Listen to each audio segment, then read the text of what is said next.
And we are back here, SDR, Sports District Radio Sports Talk with an edge, and we are saving the best for best talking fantasy football. Dave Cherney from FakePigskin.com is joining us right now. How you doing today, Dave? I'm doing fantastic, getting myself ready for a nice long holiday weekend, but I can always squeeze in some time to talk to my favorite podcaster and my favorite topic, fantasy football. There we go. I'm surprised that somebody calls me their favorite because my parents never did that to me. But we'll be talking some fantasy football with you today as we're going to talk about the tight end position first. It's been, over the years, one of the deepest positions, but slowly it's been dwindling slower and slower due to injuries and arrests. Aaron Hernandez. But the Titans, one of the big news is in regards to a tight end. The Titans proclaim their tight end, Delanie Walker, will catch roughly 80 receptions as they think he's going to be a huge part of their offense. Are you buying this notion about Delanie Walker? I will tell you, last year I was in a bit of a pickle as I had drafted Dennis Pitta in one of my redraft leagues. And if you recall, during training camp, a hip injury did put him out for the rest of the season. So I was left with scraps. And as it happened, I did pick up this one Delanie Walker. There was nothing there, quite honestly. And, he had never really had a huge season before. Lo and behold, he came through for me. At least, I muddled my way through. He grabbed 60 balls, almost 600 yards, 6 touchdowns, and he ended up finishing a low-end, tight end one. I believe he finished number 11 in my PPR punt reception league. Now, granted, he's not young. He's going on 30, but the offense now is changing. A new philosophy under Ken Wisenhunt, who actually did quite well with Antonio Gates last year. He actually brought him back into relative fantasy status with 77 catches last year. One of the highest he's had in a while. And their offensive coordinator is a former tight end coach. So I think it's nuts to think 80. Only 3 tight ends had finished with 80 last year, Jimmy Graham, Tony Gonzalez, and Jordan Cameron. So I think that's a bit crazy, but I don't think it's crazy that at where he's going, I wouldn't mind having him on my roster. Would you consider him a top 5 or a top 10 tight end going into 2014? Well, for where he's going, if you're in a standard league, he's not even being drafted. And where I looked him up today, he is actually going in the 14th round. Oh, wow. So I'm not going to put him in either. I have him pretty much right around tight end 15. But you can get him probably much later than that. I have him as a solid tight end, too. And I actually have him above, I kind of looked at where people were being drafted. And I saw, the likes of, Dwayne Allen, Jason Marrow, Austin Severian-Jenkins, Tyler Eifert, Darius Green, and even Eric Ebron are going ahead of him. So if you want to hold off on your tight end, too, he's definitely worth a look. The tight end position was like the strongest a couple of years ago. And as I mentioned earlier, it's just been slowly becoming the weaker and weakest position. Do you agree with that assessment? Is a tight end a necessity to grab early in your fantasy draft? Because there's really not a lot of players you could really wait on. Yeah, well, if you want to have a difference maker. Now, today we were granted some interesting news as Jimmy Graham is still being assigned the tight end role. I guess the arbitration came through today. However, I believe an appeals process is going to go through. I'd be shocked, and that would completely destroy the tight end position, let's say, for instance, if they started turning these individuals into wide receivers. But granted, if you're going to have a difference maker, yes, you're going to want, Graham, Julius Thomas, Gronk, if if you keep your fingers crossed and he can make it through it, even a Jordan Cameron. So if you're going to grab one of those early, within the first 3 rounds, if not, then wait, because then it does become a bit of a cluster after that. And if you can make up for, some high-end players before you go tight end, and if you don't get one of those premier ones, I'd say wait. Yeah, Graham that's an interesting tidbit. He's likely to appeal his title. He wants to be called a wide receiver to get paid more. Wants to get $12 million instead of $7 million, which is a huge difference for him. Now, if he does get that wide receiver status, how will this change fantasy football? And will that change where you draft Jimmy Graham? Oh, absolutely. Now, probably more so a Julius Thomas or even a Gronk. Now, Graham, I believe I had tried to figure this out. You can tell I have no life, and I actually try to figure things like this out. I'd still, if he was in wide receiver, he still would have finished in the top 12 last year in wide receivers, believe that or not. But yes, because where he's going in drafts now, he's going in the middle of the first round. If you want him, that's pretty much where you're going to have to grab him, and that's in PPR leagues again. middle of first round. So you will, if this were to happen, I don't think it will, but if it were to go to wide receiver, you're going to take a bit of a hit, but not a huge one. He'd still be, I would say a tier one, a wide receiver, but let's hope that doesn't happen. That will destroy the entire position. Yeah, it would be. I'd probably grab Jimmy Graham early in my drafts because I've always tried targeting him every year in my PPR leagues, but I've never been able to. And looking at tight end position, who would be your top 5 heading into the season? Yeah, I think I'd already mentioned most of them. I'm going to go, but then again, I'm going to go Graham. Julius Thomas looks like they're going to kind of work him into the offense in a more exotic way, so I have him number 2. I'm going to roll the dice and say Gronk is going to come in healthy. It's risky. I have him number 3. Jordan Cameron number 4. And I'm actually going to go with a little surprise here.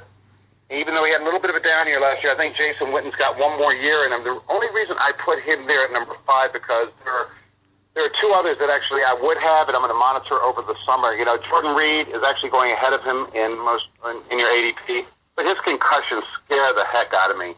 And Vernon Davis, even though I don't think this is going to be a big concern, I'm monitoring his progress when he's going to get back in camp and see if that's going to be a distraction. So as of right now, I'm looking for a little bit of a bounce back from Witten, and I have him at number 5. Is Antonio Gates really not that relevant anymore to be a top 10 tight end in fantasy football? I would think so. He got in again, Winston Hunt isn't there any longer, so I don't think his reception, and you have to watch this kid, Ladarius Green. I've had him on my dynasty leagues for a couple of years, been kind of sitting around, and it seems like each year he's kind of cutting in. I think this year you're going to see, I wouldn't say a 50-50 split, but I think you're going to see a lot less of Gates, so I would have him at best a tight end number 2. Now, looking at the tight ends one more time, trying to get those premier ones such as Jimmy Graham, Jason Witten, as you mentioned, you're in your top 5. How early are they going in some of your mock drafts you've been seeing?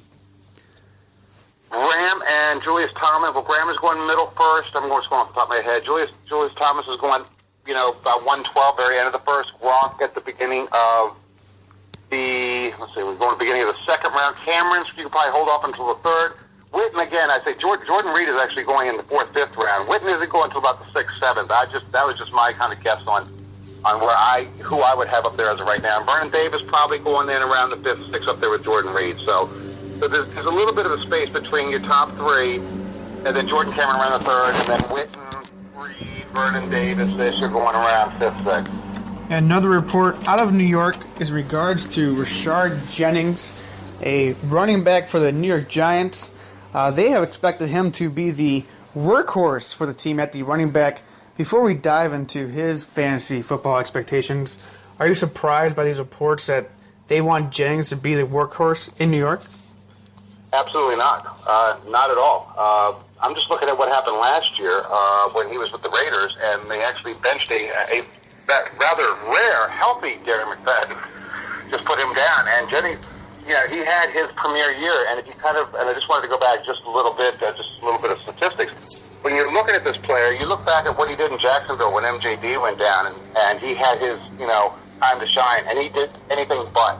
101 carries for 283 yards, a 2.8 yard per carry. But last year, you look at it was the complete opposite. He had career numbers, and if you take a look at the fantasy points from week 9 on, he had 30, 13, 23, 17, 17. That outer game got dinged up, 25 and 11. So you're talking the tale of 2 people here, and so he is able to carry the load. You're looking at who is there. David Wilson with his neck. I mean, he's going for a new analysis this week. God only knows. You have Peyton Hillis, who might steal some goal line carries, but nothing more than that. And Andre Williams is a rookie that Coughlin hates playing rookie. So I'd be surprised if Jennings didn't get squarely the majority of the carries, unless there's an injury, or unless he probably screws up and goes back to his Jacksonville days. Yeah, looking at Jennings, can fantasy owners trust him? Is he somebody that's more of a running back 2 or a flex spot you're looking at him? I'd ideally like him as a flex. I'm kind of monitoring. Again, in standard leagues, he's going as the 29th off the board, so you can get him. He's going and the 27th in PPR league, so he's still going very late. People aren't believing, but I'm going to anticipate that is going to creep up. So you're looking at running back 3, but I prefer him as a flex. But I'm going to take my chances on him because I know he's going to get the opportunity. But then again, I told you the tale of 2 cities. I'm just hoping if he's on my team, he emulates the Raiders and not the Jaguars. He's a big sleeper going into this season. Who are your other running back sleepers? Just a couple of them you think of at the running back position. Off the top of my head, I still think Pierre Thomas is going very, very late. Running back number 33 at this point. So you're talking about a low-end number 3. You're also talking about Darren Sproles being out of there. So that's over 70 receptions that are going to be missing there. They need to go somewhere. And I'm not so sure it's going to be going to the rookie wide receiver. So Pierre Thomas to me going at number 33. Again, I anticipate that to go up. Another one I'm keeping an eye on is LeGarrette Blount, running back number 59 with the Steelers. Obviously, we have Bell there, and he should be the bell cow. But if you recall, before Blount went to the Patriots, the Steelers wanted a piece of that action then, and he ended up going with New England. So the Steelers have always liked his style, and I have a feeling they're going to go a bit more committee than a lot of people think. So Blount could be an interesting find here. And one last situation to keep an eye on is in Indianapolis. Ahmad Bradshaw. I know he keeps coming back like Jason from Friday the 13th. It will not go away. But, if you have an extra roster spot, he's going at running back number 72 here. I'm still not convinced that situation is completely ironed out. Again, health is going to play a role, but I just think that's going to be a situation to monitor throughout training camp. Another position to monitor, or player to monitor, is Darren Sproles, who was a PPR monster while he was at the New Orleans Saints. He's at a new place right now with the Philadelphia Eagles. They say that he will be getting around 6-8 touches per game this season. He averaged about 7 with the New Orleans Saints. And we've seen it through the past, how Sproles can really impact a starting running back's value, especially in PPR leagues. Regardless of this news, though, in your opinion, should people be worried that McCoy will have a lighter load in Philly, or perhaps see less targets from Nick Foles? Well, Sproles was only relevant in PPR leagues in the past. So let's just going on that theory.